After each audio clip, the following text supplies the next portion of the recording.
साहब डॉक्टर भीमराव अंबेडकर को नमन करते हुए बहुजन समाज में जन्मे संतों गुरुओं महापुरुषों को नमन करते हुए आज बोधिसत्व बाबा साहब डॉक्टर भीमराव अंबेडकर जी की 133वीं जयंती समारोह के उपलक्ष्य में आज ग्राम सभा अकटैया में यह बाबा साहब जयंती मनाया जा रहा है, जिसमें हमारे गेस्ट बालकृष्ण जी जो भारतीय भवन महासभा के अध्यक्ष हैं जिला के, और चंद्रशेखर जी जो अध्यापक जी हमारे बीच में आए हैं, डॉक्टर महेंद्र जी हैं, और रामजी प्रसाद एडवोकेट हाटा नोटरी तहसील कुशीनगर अभी आप अपना विचार दिए हैं।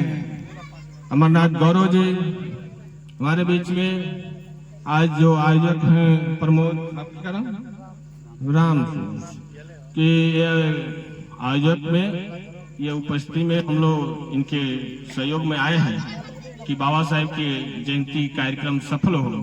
एक जगह हम लोग पोरबिंदा भी जाना है, और हमारे जो नौजवान साथी माताओं बहनों और अम्बेडकर वादियों को मैं नमो बुद्धाय जय भीम बोलता हूँ।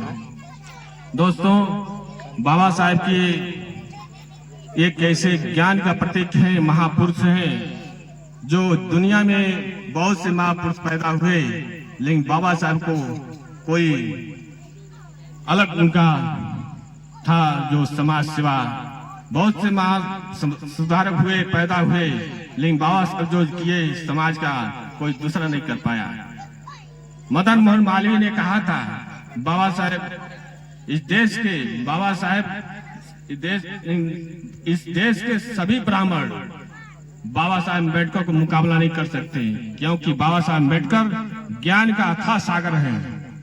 मैं ऐसे बाबा साहेब को जयंती इस बीच में सबसे बड़ा जयंती समारोह यदि बाबा साहेब मनाया जा रहा है, वो बाबा साहेब अम्बेडकर की जयंती मनाया जा रहा है। देश में हर बाबा साहेब के कार्यक्रम होता है, बहुत सी मूर्तियां हैं, लेकिन आज मूर्तियां जो तोड़ी जा रही है वो केवल जात विदेश नफरत पर तोड़ा जा रहा है, लेकिन जो मूर्ति लगा रहे हैं उनको भी समझदारी है कि उस मूर्ति का सुरक्षा किया जाए।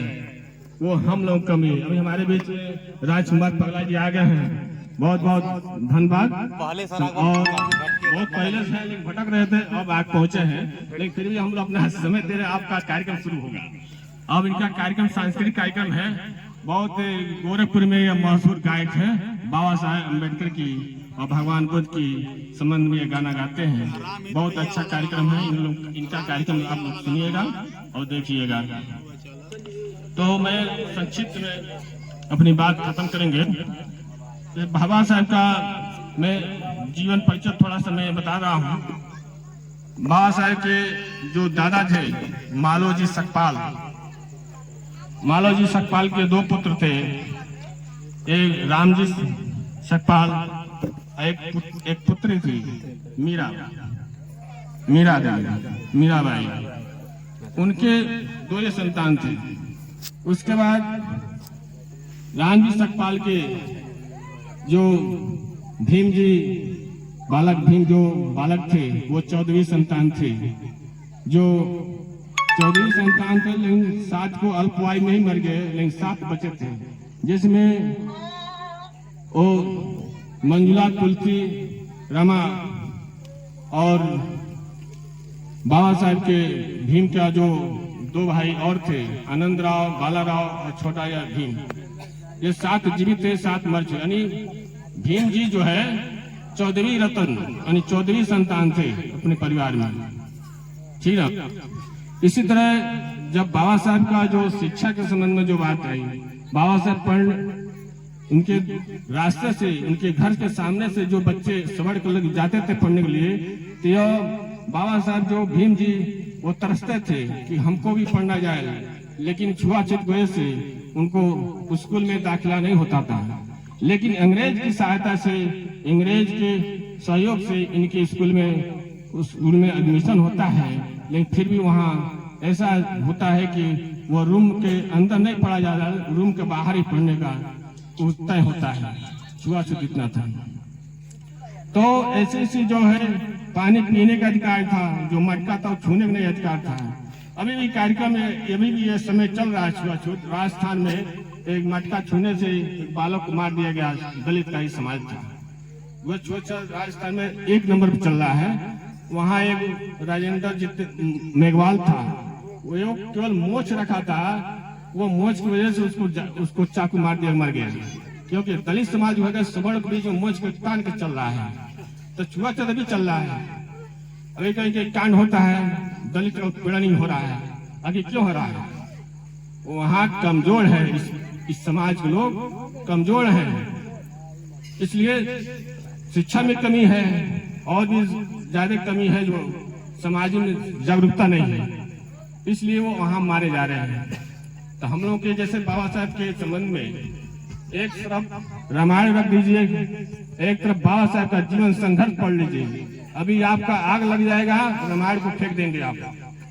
तो केवल बाबा साहब का जीवन पढ़ लीजिए और अन्य देवी देवताओं के हिंदुओं का किताब पढ़ लीजिए, आपको पता चल जाएगा कौन हमें ज्ञान देता है, कौन क्रांतिकारी है। परिवर्तन का मार्ग आपको मिल जाएगा।